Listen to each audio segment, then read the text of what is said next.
Qui ne connaît pas Lionel Messi, surnommé la Pulga en référence à sa petite taille et à sa réactivité hors du commun, est un footballeur argentin qui a pu marquer l'histoire du ballon rond à jamais, légende du FC Barcelone où il a d'ailleurs tout gagné, il évolue actuellement au Paris Saint-Germain. Septuple vainqueur du Ballon d'Or, il est considéré comme l'un des meilleurs si ce n'est le meilleur de l'histoire. Aujourd'hui je vais vous présenter les 10 choses insolites que vous ignorez sûrement sur Lionel Messi. 10. Il a rencontré sa femme quand il était enfant. Antonella Roccuzzo et Lionel Messi, c'est une histoire qui dure. Le couple, marié depuis 2017, a eu 3 enfants. Mais ils se connaissent depuis leur enfance à Rosario. Ils se sont rencontrés par l'intermédiaire de Lucas Caglia, un coéquipier de Messi au Newell's Old Boys et cousin d'Antonella Roccuzzo. Leur relation est officialisée en 2009 par le joueur. 9. Il n'a jamais fini un livre et préfère les jeux vidéo. Lionel Messi n'est pas vraiment ce qu'on appelle une personne cultivée. Lorsqu'il est interrogé sur ses goûts littéraires, il confie qu'il ne lit jamais et qu'il n'a pas réussi à finir l'autobiographie de Diego Maradona. Selon SoFoot, il a également arrêté en cours les séries Lost et Prison Break, parce qu'il ne comprenait pas l'histoire. Son loisir préféré, passer du temps devant sa PlayStation. À sa décharge, c'est le cas de nombreux footballeurs de sa génération. 8. Lionel Messi a signé son contrat au Barça sur une nappe en papier. En 2000, le père de Lionel Messi tente de convaincre les clubs européens de récupérer son fils. Seul problème, recruter un mineur est interdit.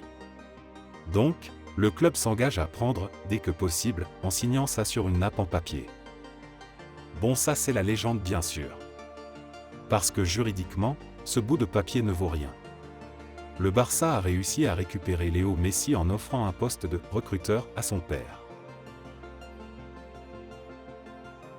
7. Un déficit hormonal décelé à 11 ans. En plus de sa potentielle forme d'autisme, Lionel Messi a dû faire face à un problème de croissance. Âgé de 11 ans, l'Argentin apprend qu'il a un déficit hormonal et que le prix du traitement est colossal, 1 500 € par mois, une somme bien trop importante pour son club de l'époque. C'est à ce moment-là que le FC Barcelone surgit et convainc Messi de venir faire des tests en Catalogne, en lui proposant notamment de couvrir les frais de traitement si l'essai s'avère concluant. Par la suite, cette histoire d'hormones de croissance aura le don de faire polémique chez les détracteurs de la Pulga, qui crient au dopage. 6. Jamais sans son maté. Et oui, avant d'être un footballeur, Léo Messi est avant tout un Argentin. Bien qu'il ait grandi à Barcelone en arrivant au centre de formation du Barça à 13 ans, la Pulga n'en reste pas moins un natif de Rosario. Au milieu du vin et de l'asado, le maté est bel et bien l'une des spécialités profondément ancrées dans la culture argentine, on peut en trouver dans plus de 90% des foyers argentins. Elle est avant tout consommée en Amérique du Sud pour les symboles d'amitié et de partage qu'elle véhicule. La popularité de cette boisson gagne le football depuis quelques années, mais dans certains clubs plus que d'autres.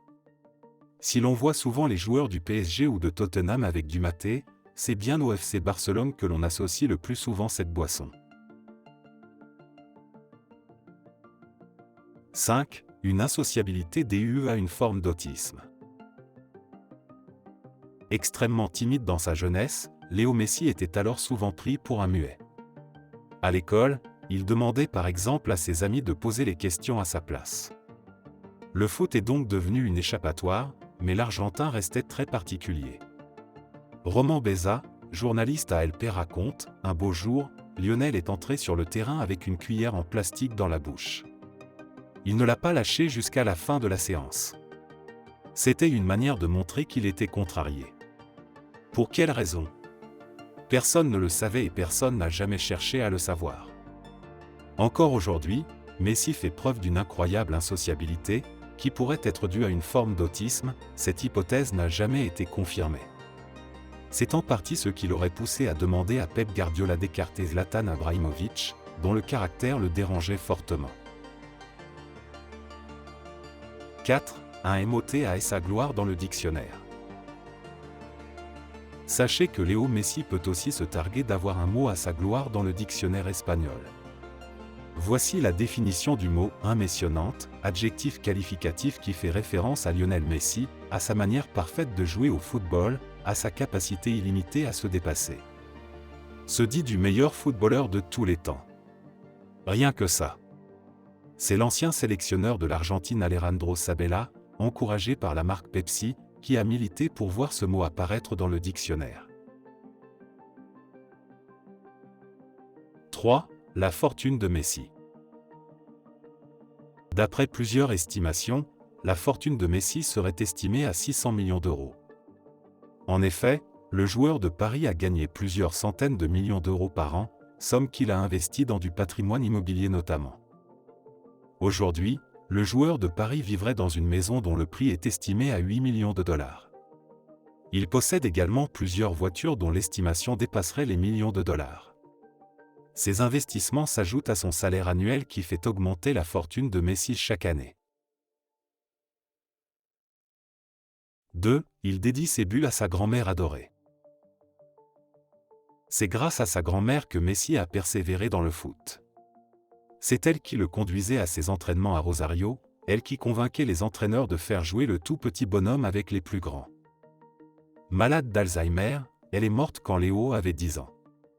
Il en parle encore beaucoup et lui dédicace ses buts en pointant ses index vers le ciel. Elle me manque tellement. J'aurais tellement voulu qu'elle voie ce que je suis devenu. C'est pour cette raison que je lui dédie mes buts, parce que j'aime me dire qu'elle me voit de là où elle est. La vraie passion de Messi, c'est sa famille. Son père, si dur avec lui, et sa grand-mère mais aussi son frère Rodrigo avec qui il a longtemps vécu dans le cocon de sa banlieue barcelonaise. 1. Des oranges pour convaincre les dirigeants du Barça. De son côté, Léo Messi aurait également tout mis en œuvre pour convaincre les dirigeants de Barcelone de lui offrir une chance. La légende dit que des oranges sont à l'origine de l'histoire d'amour entre le Barça et l'Argentin. Fabien Soldini, l'agent du joueur à l'époque, raconte « Je suis allé voir Lionel et je lui ai donné 1 kilo d'oranges et quelques balles de tennis. Je lui ai dit « Tu t'entraînes à jongler avec ça et dans une semaine, je te filme. » Une semaine plus tard, Léo maîtrisait parfaitement son sujet. Il a fait 113 jongles avec une orange, 120 avec une balle de tennis. J'ai envoyé le tout à Barcelone qui m'a vite dit de le faire venir. Si vous avez aimé cette vidéo, je vous demande de vous abonner, activer la cloche et mettre un j'aime pour soutenir la chaîne.